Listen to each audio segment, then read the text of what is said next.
Créé sur les décombres de la Deuxième Guerre mondiale, le Conseil de l'Europe est aujourd'hui la plus grande organisation pan-européenne. Cette réussite incontestable n'aurait jamais été possible sans une condition préalable essentielle, la paix et la réconciliation. Promouvoir la réconciliation et instaurer la sécurité démocratique en Europe, telles sont les deux réalisations majeures dont le Conseil de l'Europe a été l'artisan au cours de ces 70 dernières années. Notre Assemblée a été continuellement le moteur du processus d'unification européenne, de la construction de notre maison commune. Nous avons contribué à bâtir les fondations solides de cet édifice en lançant des idées innovantes et en inspirant l'élaboration de plusieurs de nos conventions, dont la Convention européenne des droits de l'homme. Aujourd'hui, cet immense acquis juridique constitue le noyau dur de ce que nous appelons le système européen de protection des droits humains. Nous avons inlassablement contribué à maintenir notre maison commune en ordre.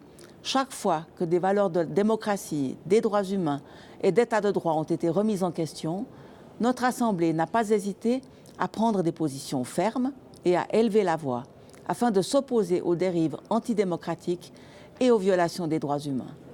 Cependant, même dans des situations de crise les plus graves, nous ne fermons jamais la porte au dialogue.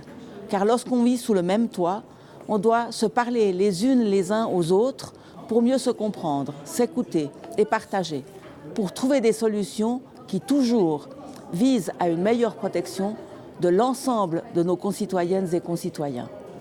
Aujourd'hui, nous devons montrer que nous sommes à la hauteur du courage et de la vision des femmes et des hommes qui ont créé le Conseil de l'Europe il y a 70 ans.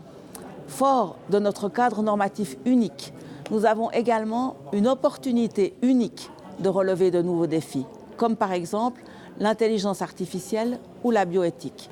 Nous devons promouvoir une approche sensible aux droits humains afin de faire en sorte que les 830 millions d'Européennes et d'Européens continuent de bénéficier de la plus haute protection de leurs droits humains.